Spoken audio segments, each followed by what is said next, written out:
रात के ठीक 12 बज रहे थे। हवा में ठंडक थी, पर जमीन से उठती नमी में कुछ अजीब गंध थी, मिट्टी, सड़ांध और मौत की। अर्जुन ने टॉर्च ऑन की और सामने दिखी वो कब्र जिस पर बस एक नाम खुदा था, रागिनी। उसकी उंगलियां कांप रही थीं, लेकिन उसके अंदर का जुनून डर से कहीं ज्यादा जिंदा था। कहते हैं रागिनी उसकी मंगेतर थी, जो अचानक बिना किसी वजह के मर गई थी।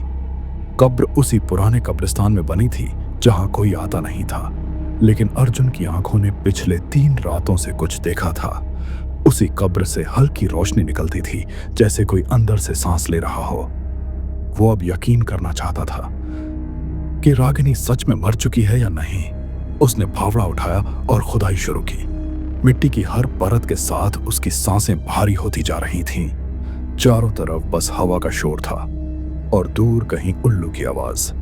हर बार जब फावड़ा जमीन पर पड़ता, ऐसा लगता जैसे कोई अंदर से टकरा रहा हो। करीब आधा घंटा बीत चुका था। पसीना उसके माथे से टपक रहा था। टॉर्च की रोशनी बार बार टिमटिमा रही थी। अर्जुन के कानों में अब अजीब सी फुसफुसाहटें गूंजने लगी, धीमी, अस्पष्ट और रागिनी जैसी आवाज में। क्यों खोद रहे हो अर्जुन? वो थम गया। दिल इतनी तेज धड़क रहा था कि ऐसा लगा अभी बाहर निकल आएगा, लेकिन उसने खुद को समझाया, भ्रम है, बस भ्रम। और उसने खुदाई जारी रखी। फावड़े की नोक जब ताबूत से टकराई तो एक धातु जैसी ठक ठक गूंजी। अर्जुन ने मिट्टी हटाई। ताबूत का ढक्कन दिखाई दिया। हाथ कांपते हुए उसने ढक्कन उठाया और अगले पल उसकी आंखें चौड़ी रह गईं। ताबूत अंदर से खाली था, न शरीर, न हड्डियां, न कपड़े। बस अंदर एक पुरानी डायरी पड़ी थी, जिस पर उसके ही हाथ की लिखावट थी। पन्ना खोला तो उसमें लिखा था, अगर तुम ये पढ़ रहे हो अर्जुन, तो समझ लो मैं अब तुम्हारे अंदर हूं। उसके हाथ कांप गए। पीछे कब्रिस्तान की हवा अचानक ठंडी हो गई, जैसे किसी ने उसकी गर्दन पर सांस ली हो।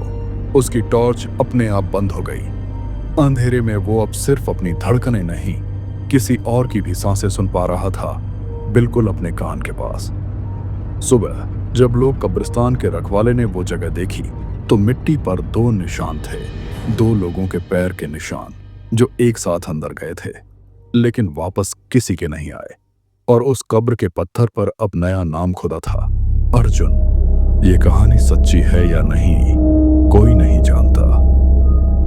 बस इतना कहा जाता है कि आज भी रात के सन्नाटे में वो कब्र कभी कभी खुद से खुल जाती है।